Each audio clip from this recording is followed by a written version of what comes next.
जय श्री राम, जय जय श्री राम।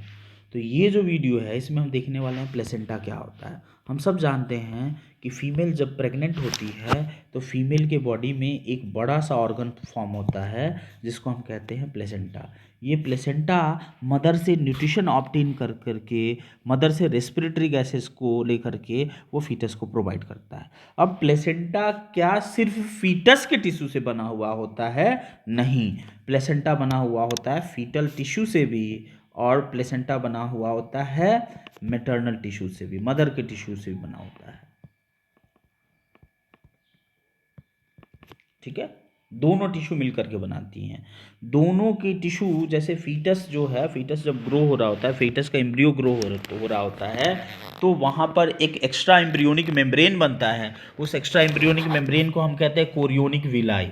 ये जो फीटस की कोरियोनिक विलाई है, ये मैटरनल मदर के यूट्रस के टिश्यू से इंटरडिजिटेट होकर के एक स्ट्रक्चरल और फंक्शनल यूनिट बनाती हैं, और वो स्ट्रक्चरल और फंक्शनल यूनिट जो होता है न्यूट्रिशन को सक करने का काम करता है। और उस स्ट्रक्चरल एंड फंक्शनल यूनिट को हम लोग क्या कहते हैं? उसको हम कहते हैं प्लेसेंटा। अब ये प्लेसेंटा का जो यूटेराइन पार्ट होता है, प्लेसेंटा डेवलप हो रहा है समझो आप, और प्लेसेंटा डेवलप हो रहा है तो उसका जो यूटेराइन पार्ट है उसमें उसका जो यूटेराइन पार्ट होता है जिसको हम कहते हैं डेसिडुआ, उसमें 3 टाइप के टिश्यू होते हैं। एक होता है डेसिडुआ बेसिलिस, यस, क्या होता है? डेसिडुआ बेसिलिस होता है। दूसरा डेसिडुआ कैप्सुलरिस होता है, और तीसरा होता है डेसिडुआ पेराइटालिस। आपका जो एनसीईआरटी का ये डायग्राम है, इसे देखें आप, ये है हमारा फीटस जो ग्रो हो रहा है, वो है ना, एम्ब्रियो है। अब ये एम्ब्रियो जो है, ये रहा प्लेसेंटा, ये पूरा प्लेसेंटा रहा। ये प्लेसेंटा किस लेयर में होता है? एंडोमेट्रियम में होता है। एंडोमेट्रियम के ठीक नीचे कौन सी लेयर होती है? मायोमेट्रियम होती है। अब इसका प्लेसेंटा का जो यूटेराइन पार्ट है, you can divide them into 3 part. First part is called decidua basalis, ये रहा डेसिडुआ बेसिलिस। भाई ये डेसिडुआ बेसिलिस, ये वो पार्ट होता है जो फीटस और मायोमेट्रियम के बीच में होता है ना। फिर नेक्स्ट है डेसिडुआ कैप्सुलरिस। ये डेसिडुआ का वो पार्ट है जो यूट्रस और फीटस, यूट्रस के ल्यूमेन और फीटस के बीच में होता है, कैप्सूल की तरह घेरे हुए रहता है फीटस को। और बाकी यूट्रस के पूरे पार्ट में चारों तरफ जो पोर्शन होता है डेसिडुआ का, उसको हम कहते हैं डेसिडुआ पेराइटालिस। पार्ट कोई भी हो, उसका फंक्शन है कि न्यूट्रिशन सक करके फीटस को प्रोवाइड करना। ठीक है, न्यूट्रिशन सक किया गया, है ना, ब्लड सक किया गया, ब्लड के अंदर सारी चीज़ें थी, ग्लूकोज था, अमाइनो एसिड्स थे, हार्मोन्स थे, एंटीबॉडीज थे, रेस्पिरेटरी गैसेस थी, ये सारी की सारी मदर से फीटस के अंदर जाती हैं। फीटस उसको यूटिलाइज करता है, फीटस यूटिलाइज करके उसको ग्रो करता है।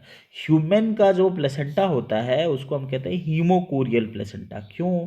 क्योंकि ह्यूमन की जो कोरियोनिक विलाई होती हैं मदर के ब्लड में डिप्ड होती हुई, डूबी हुई होती हैं, इसलिए इसको हम कहते हैं ह्यूमोकोरियल प्लेसेंटा। इसके अलावा ह्यूमन का प्लेसेंटा स्टार्टिंग में तो पूरे यूट्रस में फैला हुआ होता है, लेकिन धीरे धीरे एक क्षेत्र में आकर के इकट्ठा हो जाता है, इसलिए इसे प्लेसेंटा को हम लोग कहते हैं मेटाडिस्क्वाइडल प्लेसेंटा। फाइन।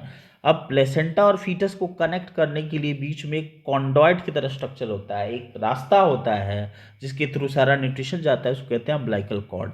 या अम्बलाइकल कॉर्ड रस्सी नुमा स्ट्रक्चर होता है ना, रोप लाइक स्ट्रक्चर होता है। ये प्लेसेंटा और फीटस को कनेक्ट करने का काम करता है। इसके अंदर टोटल 3 ब्लड वेसल्स होती हैं, 2 अम्बलाइकल आर्टरी और एक होता है अम्बलाइकल वेन। ये जो अम्बलाइकल आर्टरी होती है, ये umbilical artery deoxygenated blood carry करती है, yes, CO2 rich blood carry करती है। कैसा ब्लड कैरी करती है? CO2 रिच ब्लड कैरी करती है। लेकिन जो अम्बलाइकल वेन है students, they carry O2 rich blood. Fine. और ये जितने भी ब्लड वेसल्स हैं, they all present in Wharton's jelly. Wharton jelly hyaluronic acid rich jelly होता है। और ये अम्बलाइकल कॉर्ड डेवलप होता है यॉर्क सेक से। अम्बलाइकल कॉर्ड में खूब सारे स्टेम सेल भी होते हैं। फाइन। अब क्या है कि प्लेसेंटा सिर्फ न्यूट्रिशन सक नहीं करता मदर से, वो वहाँ से वो कई सारे रेस्पिरेटरी गैसेज मदर से लेकर के नहीं देता, वो कई सारे हॉर्मोन्स भी सीक्रेट करता है जिसका सुपर इम्पॉर्टेंट रोल होता है प्रेगनेंसी में। उसका जो फर्स्ट सुपर इम्पॉर्टेंट हार्मोन है वो है ह्यूमन कोरियोनिक गोनाडोट्रोपिन। भाई ये जो ह्यूमन कोरियोनिक गोनाडोट्रोपिन, ये इतना इम्पॉर्टेंट हार्मोन है कि ये सीक्रेट होने लगता है बिल्कुल इम्प्लांटेशन के डे पर ही। इम्प्लांटेशन के डे पर जैसे ही कोरियोनिक विलाई बनती हैं, वो कोरियोनिक विलाई तुरंत सिक्रीट करना शुरू करती है ह्यूमन कोरियोनिक गोनाडोट्रोपिन। ये कोरियोनिक विलाई जो होती हैं, ये क्यों सिक्रीट करते हैं human chorionic gonadotropin? Human chorionic gonadotropin pregnancy के स्टार्टिंग में कॉर्पस ल्यूटियम को मेंटेन करके रखता है, कॉर्पस ल्यूटियम को डिजेनरेट नहीं होने देता। क्यों? क्योंकि प्रेगनेंसी में स्टार्टिंग में खूब सारा प्रोजेस्टेरॉन हार्मोन चाहिए, और प्रोजेस्टेरॉन हार्मोन को सिक्रीट करने का काम करता है कॉर्पस ल्यूटियम। फाइन। फिर ये human chorionic gonadotropin any type of antibodies, भाई देखो मदर के बॉडी में है तो ऐसा हो सकता है ना मदर की बॉडी अटैक कर दे कि भाई तू हमारे बॉडी का पार्ट नहीं है, तू फॉरेन इन्वेडर है, तो उसके मदर के बॉडी के any kind of immunity attack से ये बचाता है ह्यूमन कोरियोनिक गोनाडोट्रोपिन। फिर ये टेस्टोस्टेरोन हार्मोन का सिक्रीशन करवाता है ताकि जो मेल मेल वे फीटस है उसके रिप्रोडक्टिव ऑर्गन्स अच्छी तरह से ग्रो हो सके। इसके अलावा नेक्स्ट जो हार्मोन सिक्रीट होता है प्लेसेंटा से वो होता है प्रोजेस्टेरॉन हार्मोन। भाई हमको पता है कि progesterone hormone thickness of endometrium को मेंटेन करके रखता है ना, थिकनेस एंड सिक्रेटरी नेचर को मेंटेन करके रखता है। तो ये जो प्रोजेस्टेरॉन हार्मोन होता है इसको तो हम प्रेगनेंसी हार्मोन कहते हैं, इसके बिना तो प्रेगनेंसी असंभव है। फिर यहाँ पर एक हार्मोन सिक्रीट होता है ईस्ट्रोजन हार्मोन। भाई देखो हमको पता है कि ईस्ट्रोजन हार्मोन सेल का प्रोलिफरेशन करवाता है, राइट, है ना। फिर ईस्ट्रोजन हार्मोन ब्लड सप्लाई को इंक्रीज करता है, किधर? यूट्रस के अंदर। यूट्रस के अंदर ब्लड सप्लाई इंक्रीज होगी तभी तो फीटस को ज़्यादा से ज़्यादा ब्लड मिलेगा ना, न्यूट्रिशन। यस। तो ईस्ट्रोजन का भी बहुत ही इंपॉर्टेंट रोल होता है प्रेगनेंसी के टाइम में, ईस्ट्रोजन का लेवल काफ़ी बढ़ जाता है। Human placental lactogen, human placental lactogen foetus के अंदर, मैं फीटस की बात कर रहा हूँ, मदर की बात नहीं कर रहा है, ये फीटस के अंदर मेटाबॉलिक रिएक्शंस को बढ़ा देता है ना। फीटस के अंदर ग्रोथ हार्मोन का सिक्रीशन करवाता है, मदर के अंदर मेमोरी ग्लैंड के डेवलपमेंट में हेल्प करवाता है, इन फीटस के अंदर इंसुलिन लाइक ग्रोथ फैक्टर्स का सिक्रीशन करवाता है। तो इसका फीटस के बॉडी में मेटाबॉलिज्म और ग्रोथ को स्टिमुलेट करने में बहुत इंपॉर्टेंट रोल होता है। फिर क्या होता है कि एक हार्मोन सिक्रीट होता है थायराइड रिलीजिंग हार्मोन हाइपोथैलेमस से। अब मैं यहाँ पे क्यों कह रहा हूँ कि यहाँ पर थायराइड रिलीजिंग हार्मोन की तरह ही प्लेसेंटा भी एक हार्मोन सिक्रीट करता है, उसको कहते हैं कोरियोनिक थायरोट्रोपिन। ये कोरियोनिक थायरोट्रोपिन होता है, ये मदर के अंदर थायराइड हार्मोन्स का सिक्रीशन करवाता है। वो टीएसएच का सिक्रीशन करवाएगा, और टीएसएच से क्या सिक्रीट होते हैं? थायराइड हार्मोन सिक्रीट होते हैं। और थायराइड हार्मोन सिक्रीट होंगे तो हमें पता है कि ये थायराइड हार्मोन बॉडी के अंदर मेटाबॉलिक रिएक्शंस बढ़ाते हैं। फाइन।